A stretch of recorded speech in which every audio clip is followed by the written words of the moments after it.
Olá, meus caros, tudo bem? Que bom, é bom saber que estamos todos compartilhando, né, da salvação, da alegria que Deus nos dá, do consolo, do conforto, da edificação que vem da palavra do Senhor. Nós vimos, então, né, nesta série sobre comunhão, ou o privilégio da comunhão com Deus, que Deus, então, ele compartilha conosco a sua misericórdia, a sua bondade, nos dando o perdão, nos dando a vida eterna. Depois vimos que nós temos que ter comunhão com o Pai e com o Filho, e quem produz essa comunhão é o Espírito Santo, é Deus mesmo nos dando, como o Espírito Santo nos ligando, né, nesta comunhão bendita. E agora nós vamos estudar hoje sobre a comunhão entre os salvos, a comunhão entre os cristãos. Isso mesmo, é tão importante que existe até o maravilhoso Salmo 133.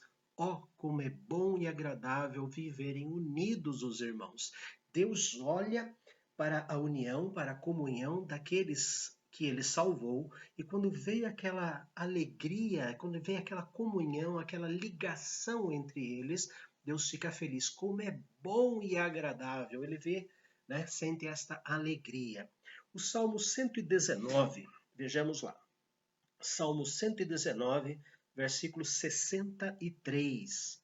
Salmo 119, 63 diz assim: Companheiro sou de todos os que te temem e dos que guardam os teus preceitos. Companheiro sou de todos os que te temem e dos que guardam os teus preceitos. Nós já estudamos num vídeo passado que a Bíblia é chamada de várias coisas dentro do Salmo 119. São 8 nomes diferentes, né? E quando usa preceito, preceito vem de prescrição, de receita, como se Deus tivesse feito uma receita e que nós devemos seguir essa receita, né? A prescrição. Deus prescreveu, Deus colocou como deve ser o nosso procedimento. E aqui diz então que eu só sou companheiro daqueles que temem ao Senhor e que guardam, né, o encaminhamento que Deus nos dá, o tratamento que Deus receitou para todos nós. Ou seja, comunhão com os santos, oração, estudo da palavra de Deus.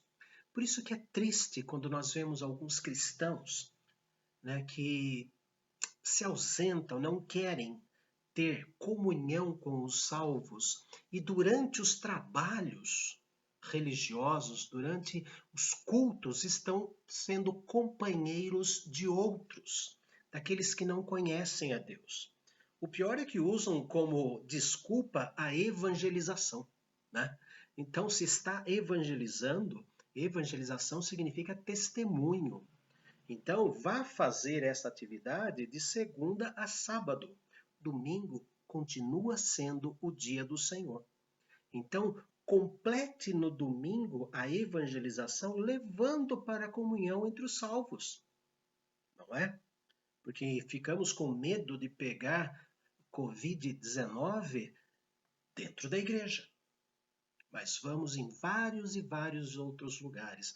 Fazemos várias e várias outras coisas. Cuidado, cuidado. Não é praga pastoral. É um aviso. Se arrependam. Se arrependam. Trocar o momento de estar com Deus, ou no templo, com aqueles que se sentem bem indo ao templo, ou em casa, com aqueles que ainda estão nas casas, participando dos trabalhos de maneira virtual, trocar esses dois momentos por terceiros que não amam ao Senhor Jesus, cuidado, muito cuidado, porque a palavra diz que nós devemos ser companheiros de todos os que temem ao Senhor. É uma coisa muito séria. É tão sério que em Mateus capítulo 18, versículo 20, Mateus 18, 20, diz assim: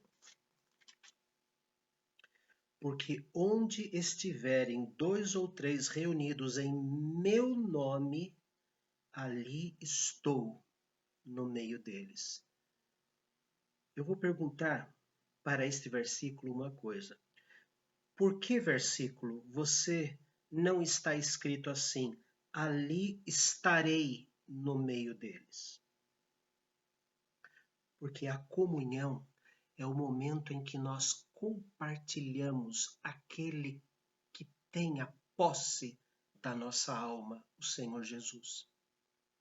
A comunhão é o momento em que eu sou de Jesus e você é de Jesus e fazemos esta troca animada, alegre, troca de louvor, porque Ele está em nós. Ele não estará. Jesus não fica de braço cruzado esperando ver se apenas 2 ou 3 vão se reunir nas reuniões da igreja que já existem há bom tempo, às terças, às quintas-feiras. Ele não fica esperando de braços cruzados, vamos ver se vai gente na igreja para daí eu ir também. Não. As pessoas vão porque ele já está no meio de nós. Ele já está fazendo essa ligação entre o meu coração salvo e o seu coração salvo, entre as minhas experiências no estudo da palavra, da oração e na comunhão dos santos, com as suas experiências na leitura da palavra, nas orações e na comunhão dos santos.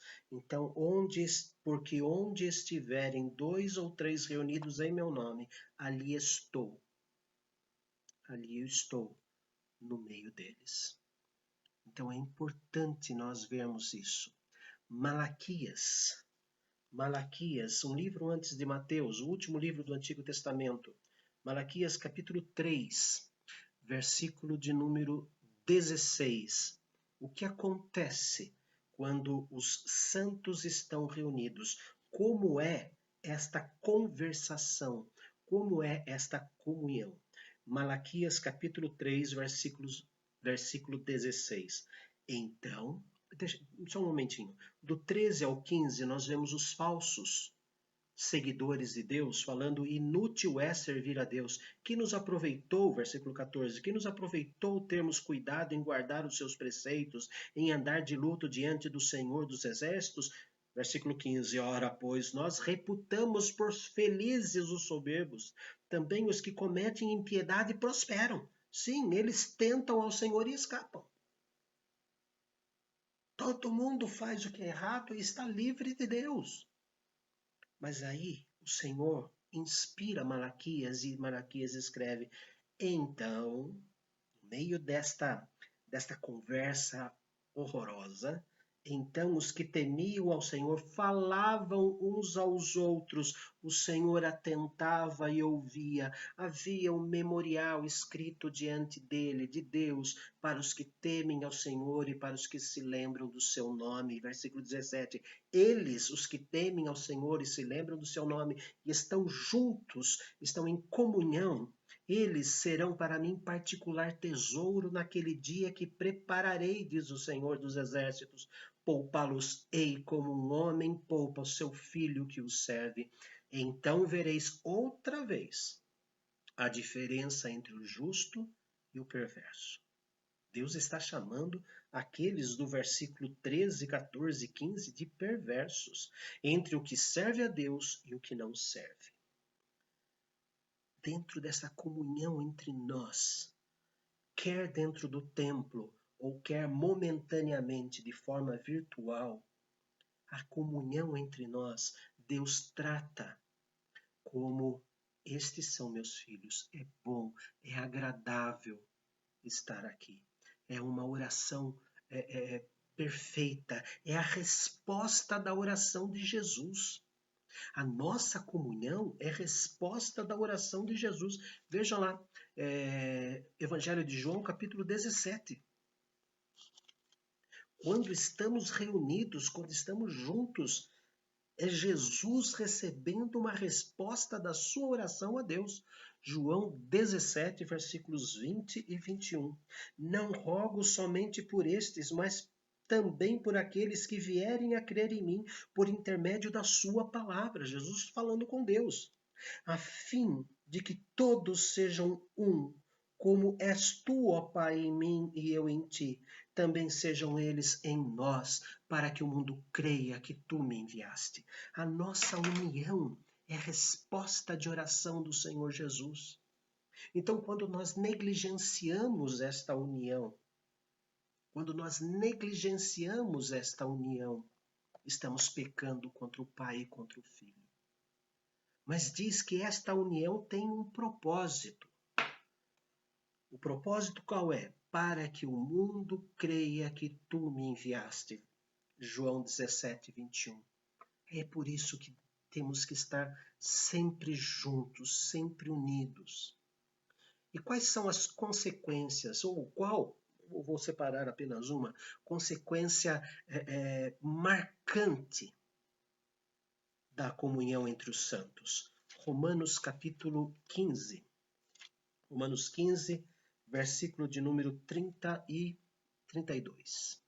Romanos 15, versículo 32. A fim de que, ao visitar-vos pela vontade de Deus, chegue à vossa presença com alegria e possa recriar-me convosco. A comunhão entre os santos seria um momento de alegria para o apóstolo Paulo. Quando estamos juntos, é um momento de satisfação. A consequência é um deleite. Veja ali, Salmo de número 16, versículo 3. Salmo 16, 3. Quanto aos santos que há na terra, são eles os notáveis, dos quais tenho todo o meu prazer. Parecido com o Salmo 133, 1, né? Ó, como é bom e agradável viverem os irmãos. Mas aqui Davi usa a palavra de Deus, porque no versículo 2 diz assim: digo ao Senhor, tu és o meu Senhor, outro bem não possuo, senão somente a ti. Quanto aos santos que há na terra, são estes os notáveis nos quais tenho todo o meu prazer, a minha alegria de estar entre os irmãos. A minha maior satisfação é estar com os irmãos na fé, muito mais do que estar com os ímpios na impiedade e na quebra do segundo mandamento. Não terás outros deuses diante de mim. E tudo que nós colocamos entre nós e a comunhão com Deus, estamos criando deuses. O que está entre nós e o momento de comunhão com Deus tem que ser maior para impedir esta comunhão. Estamos criando deuses, sim. Protestantes criam deuses. São idólatras. Nós precisamos perder esta idolatria. Vamos andar um pouco mais. O Salmo 42, 2. Salmo 42, 2. Está lá um dos filhos de Coré escrevendo. E ele diz assim: a minha alma tem sede de Deus, do Deus vivo. Quando irei e me verei perante a face do Senhor? A ansiedade por estar entre os crentes, para contemplar a face do Senhor. Ele não está pedindo a morte, não. Ele está pedindo a comunhão, o estar junto com os outros. Queridos, um vídeo um pouco mais curto, né, o de hoje. A comunhão entre os santos é uma determinação divina. Veja lá no texto de Hebreus capítulo 10. Hebreus capítulo 10. Ah, eu posso adorar a Deus na minha própria casa, pastor, do meu próprio jeito. Não, você não pode adorar na sua própria casa e do seu próprio jeito. Não. Porque Hebreus capítulo 10, versículo de número 25, é muito taxativo. Ele diz, Hebreus 10, 25, abra sua Bíblia, você que contesta o que eu estou falando, abra sua Bíblia, Hebreus 10, 25. Não deixemos de congregar-nos como é costume de alguns. Antes, ao invés disso, não é? Antes façamos admoestações, e tanto mais quanto vedes que o dia se aproxima. Nós não podemos deixar de nos congregar. Nós não podemos deixar que outra coisa fique entre nós e a comunhão entre os santos para adorar a Deus. Nós e o corpo de Cristo, de forma visível no ato da adoração. Repito, tanto pode ser no templo, quanto pode ser em casa, durante a quarentena, durante esses tempos. Eu não sou louco para exigir que todos vocês participem do culto presencial. Não. Eu participo porque eu fiz um pacto com Deus, não porque a minha função é ser pastor. Mas cada um sente no coração o seu conforto de estar no templo e totalmente despreocupado com contaminação, ou estar em casa e estar com os filhos, protegendo a esposa, protegendo os filhos, protegendo o marido de uma contaminação e ali estarem unidos conosco de forma virtual. Eu não sou louco para dizer que está errado. Não, mas no meu coração eu senti e pactuei com Deus que estaria presente, mas isso é algo individual. Isso é entre você e Deus conhece os motivos pelos quais eu vou ao templo e os irmãos ficam em seus lares. Mas o que Deus não aprova não é isso. Não ir ao templo para ficar no lar prestando culto familiar. É quando nós não estamos nem no templo e não estamos nem em casa com a nossa família participando do culto, mas estamos em outros lugares, com outras pessoas, correndo risco de contaminação com os ímpios, contaminando, talvez não de Covid, mas contaminando a nossa alma com o vírus do pecado. O texto nos ensina que é na comunhão entre os santos, na comunhão onde as pessoas trocam o seu amor por Cristo, uns contando para os outros como é isso, como é Deus respondendo suas orações, compartilhando as bênçãos da santificação e da salvação. É neste momento que Deus olha dos céus e fala: ah, como é bom e agradável viverem unidos os meus filhos, porque eles são irmãos, compartilham do mesmo Pai celestial. Vamos orar. Santo Deus, nós queremos engrandecer o teu nome porque o Senhor nos chama de filhos. Queremos agradecer, ó Deus, porque o Senhor nos chama de corpo de Cristo e nos chama para a família da fé. Queremos agradecer, ó Deus, porque no meio desta pandemia e desses dias de quarentena, o Senhor possibilita que alguns irmãos possam participar do templo e outros irmãos com seus familiares estão em comunhão contigo e com a igreja, participando, Senhor, de forma virtual. Mas nós pedimos, ó Pai, que o Senhor convença aqueles que trocam este momento de comunhão presencial ou virtual por outras coisas e fazem coisas, ó Deus, que desagrada a Ti e agrada apenas o ego, correndo o risco, Senhor, de estarem contaminando seus corações e suas almas com aquilo que é pecaminoso. Ó Deus, nós rogamos, ó Pai, que o Senhor permita que esta pandemia acabe o quanto antes e possamos, ó Deus, colocar em prática o texto bíblico que diz como é bom e agradável estarem unidos os irmãos. Que possamos, ó Deus, vencer esta batalha e estarmos juntos novamente, nos alegrando, podendo, Senhor, apertar as nossas mãos, os abraços cristãos, e assim, ó Deus, com vozes fortes, dentro de um único local, engrandecer o Teu nome. Enquanto isto, ó Deus, ainda não acontece porque o Senhor tem o dia certo dentro dos Teus planos para erradicar esta pandemia, nós rogamos, ó Pai, ouça os cultos, ouça, Senhor, os hinos que são feitos tanto nos lares dos queridos irmãos quanto no templo.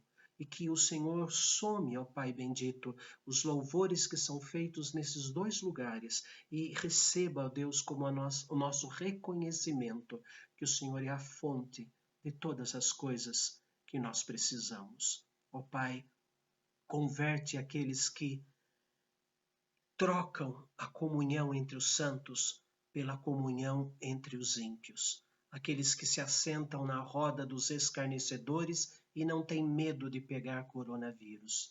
Mas quando se assentam na roda dos salvos, ali sim eles têm medo de pegar coronavírus. Ó Pai, amadurece essas mentes e esses corações. É o que pedimos em nome do Senhor Jesus. Amém. Queridos, amanhã nós vamos estudar o restante, o final desta série, que é Onde se manifesta a comunhão entre os santos. Quais são os lugares? Eu faço um spoiler aqui, né? São 7 lugares, tá? Então até amanhã e que Deus abençoe ricamente cada um de vocês.